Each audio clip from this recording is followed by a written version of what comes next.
Hey, how you doing? My name is Gonzalo Algarra, and today I'm presenting Making Investments Easy.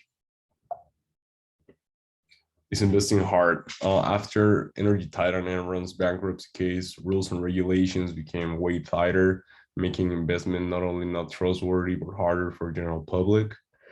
Throughout the years, trust in the stock market has been diminished. A clear example is that investments through saving vehicles such as the IRA and the 401k has gone down 60% since the 2000s, according to the survey of the consumer finances from the US Federal Reserve. So why is investing harder?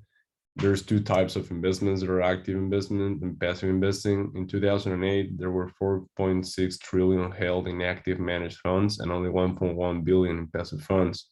Skip to 2018, active funds held 10.4 trillion and passive funds only 6.4 billion. As of today, they're virtually even. This means that passive funds are almost held the same worth as actively managed funds.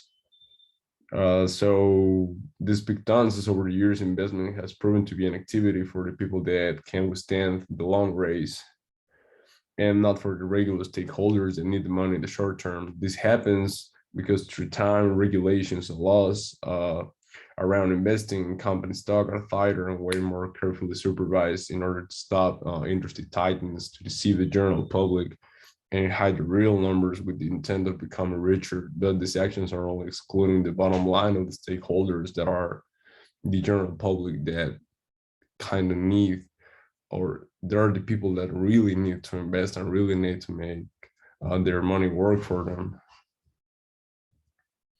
So the solutions I'm proposing, the solution to the fair distribution of wealth is a really hard path.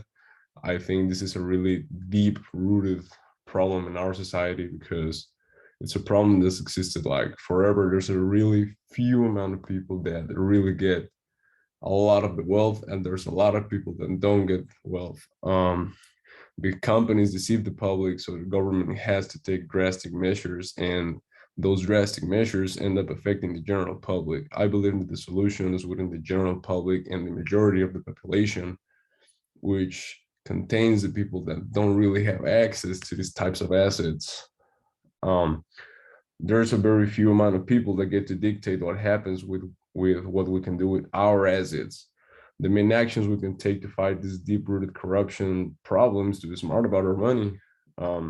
Invest in fully transparent, socially responsible companies, do your research and help voting in order to have trustworthy people making laws, regulations, but not only to stop industry titans from deceiving the public and making themselves richer, and really keep on this corruption problem being way more rooted in the high tower of command, but also help us get our money's worth and help us have options to make our money grow and really be able to get out there and not having to see how our wealth is distributed, because there's a lot of people that don't have a lot and there's few people that have way too much. So I do believe that if we take these actions, we can belittle a little bit the corruption that's happening. But I do think this is a process that's going to be taking some years. But if we take these actions, I do believe